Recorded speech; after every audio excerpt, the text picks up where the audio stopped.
창세기 37장 1절로 17절 말씀 함께 살펴보겠습니다.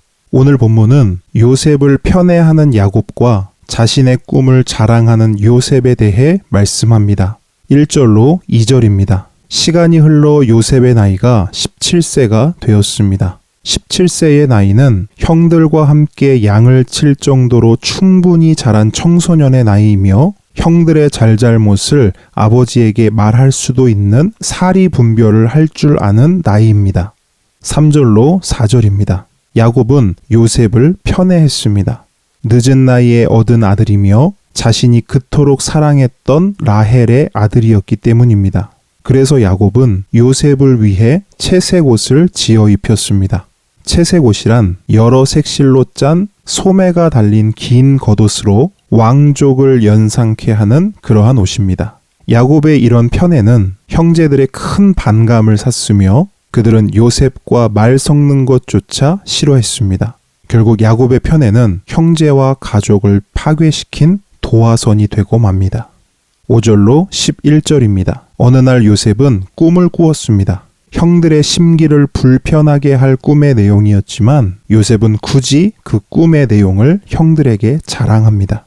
그 꿈의 내용은 요셉의 곡식단 주변에 형들의 곡식단이 둘러서서 절을 하는 것이었습니다. 이 꿈은 먼 훗날 애굽으로 식량을 구하러 오는 형제들을 암시하는 것으로 볼 수 있습니다. 얼마 뒤 요셉은 두 번째 꿈을 꾸었고 또다시 형들에게 그 꿈을 자랑합니다. 두 번째 꿈의 의미도 동일합니다. 다만 이번에는 11개의 별에 해와 달이 덧붙여졌습니다. 형제들뿐 아니라 부모마저 요셉 앞에 절할 것이라는 꿈이었습니다. 이 이야기를 들은 야곱조차도 요셉을 꾸짖었습니다. 하지만 야곱 자신도 꿈을 통해 하나님의 계시를 받은 적이 있기에 요셉의 꿈을 심상치 않게 여기고 마음에 간직했습니다. 12절로 17절입니다. 요셉의 형들이 멀리 세겜까지 아버지의 양떼를 치러 갔습니다. 세겜은 불과 2년 전 야곱의 아들들이 그 주민들을 학살했던 장소입니다. 그래서 야곱은 아들들과 양떼가 잘 있는지가 걱정되었고 그들의 소식을 듣기 위해 요셉을 그곳으로 보냅니다. 그렇게 요셉은 아버지의 지시를 따라 세겜으로 떠납니다. 그러나 그는 세겜 근처에서 형들을 찾지 못하고 광야에서 방황하게 됩니다.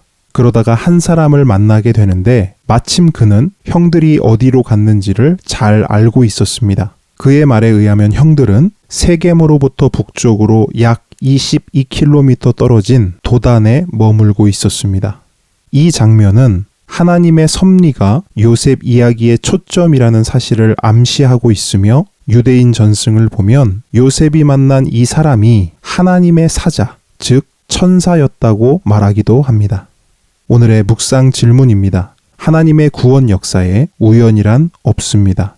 하나님께서는 요셉에게 너무나 분명한 꿈을 보여주셨고 그 꿈의 실현을 통해 하나님의 구원 역사를 성취하셨습니다. 그렇다면 그 꿈은 구체적으로 어떻게 실현되었을까요? 창세기 42장 6절 말씀을 참고하시기 바랍니다. 오늘도 말씀 묵상을 통해 주님과 깊은 교제와 사귐이 있기를 축복합니다.